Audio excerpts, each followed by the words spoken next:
ಎಲ್ರಿಗೂ ನಮಸ್ಕಾರ ಪ್ರಿಯ ವೀಕ್ಷಕರೇ, ನಾನು ನಿಮ್ಮ ಕೃಪಾ. ಇವತ್ತು ಒಂದು ಸಣ್ಣ ತಂತ್ರ ಪರಿಹಾರವನ್ನು ತೊಗೊಂಡ್ಬಂದಿದ್ದೀನಿ. ಎಷ್ಟೋ ಜನ ನಮ್ಮ ಮನೆಯಲ್ಲಿ ಗಂಡ ಹೆಂಡ್ತಿರು ಜಗಳ ಆಗ್ತಾ ಇರುತ್ತೆ. ಎಷ್ಟೇ ಪರಿಹಾರ ಮಾಡಿಕೊಂಡ್ರೂ ನಿಮಗೆ ಪರಿಹಾರ ಆಗದೇ ಇದ್ದಂತಹ ಸಂದರ್ಭದಲ್ಲಿ ಈ ಪರಿಹಾರವನ್ನು ಮಾಡಿ ನೋಡಿ. ಯಾಕಂದರೆ ಆತ್ಮದ ಸಮಸ್ಯೆಗಳಿದ್ದಾಗ ಅಥವಾ ದೃಷ್ಟಿದೋಷಗಳಾದಾಗಲೂ ಈ ಸಮಸ್ಯೆಗಳು ಉಂಟಾಗ್ತದೆ. ಸೊ ಇವತ್ತು ಹೇಳುವಂಥದ್ದು ಆತ್ಮದ ಸಮಸ್ಯೆಗಳು ಇರಬಾರ್ದು ಆ ವ್ಯಕ್ತಿಗೆ. ಅಂತಹ ಸಂದರ್ಭದಲ್ಲಿ ನೀವು ಮಾಡುವಂತಹ ಪರಿಹಾರ ಇದು ಬಂದು ದೃಷ್ಟಿದೋಷದಿಂದ ಆಗುವಂತಹ ಗಂಡ ಹೆಂಡ್ತಿರ ಸಮಸ್ಯೆ. ಯಾಕಂದರೆ ಎಷ್ಟೋ ಜನ ಮನೆಯಲ್ಲಿ ಗಂಡ ಹೆಂಡ್ತಿ ತುಂಬ ಅನ್ಯೋನ್ಯವಾಗಿರ್ತಾರೆ. ಅಂತಹ ಸಂದರ್ಭದಲ್ಲಿ ಬೇರೆ ಯಾರೋ ಬಂದಿರ್ತಾರೆ ಮನೆಗೆ, ಅಥವಾ ಅವ್ರು ಬಂದಂಥ ಸಂದರ್ಭದಲ್ಲಿ ಇವರು ನೋಡಿ ಅನ್ಯೋನ್ಯತೆ ನೋಡಿ ತುಂಬ ಹೊಟ್ಟೆ ಕಿಚ್ಚುಪಡ್ತಾರೆ. ಅಯ್ಯೋ ಎಷ್ಟು ಚೆನ್ನಾಗಿದ್ದಾರೆ, ಎಷ್ಟು ಚೆನ್ನಾಗಿ ಹೊಂದಾಣಿಕೆಯಲ್ಲಿ ಹೋಗ್ತಾ ಇರ್ತಾರೆ ಅಂತ ಅಂದ್ಕೊಂಡು.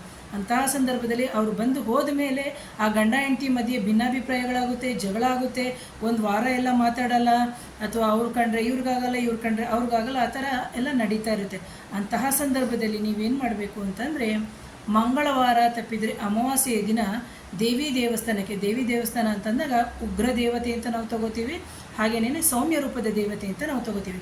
ಉಗ್ರದೇವಿ ದೇವಸ್ಥಾನಕ್ಕೆ ಹೋಗಿ, ಅದು ದುರ್ಗಾದೇವಿ ಆಗಿರ್ಬೋದು, ಚಾಮುಂಡೇಶ್ವರಿ ಆಗಿರ್ಬೋದು, ಕಾಳಿ ಆಗಿರ್ಬೋದು, ಈ ಥರ ದೇವಸ್ಥಾನಕ್ಕೆ ಹೋಗಿ ಅಲ್ಲಿ ಒಂದು ಕುಂಕುಮವನ್ನು ತೊಗೊಂಡೋಗಿ, ಹೊಸದಾಗಿ ತೊಗೊಂಡು ಹೋಗಬೇಕು ಕುಂಕುಮವನ್ನು.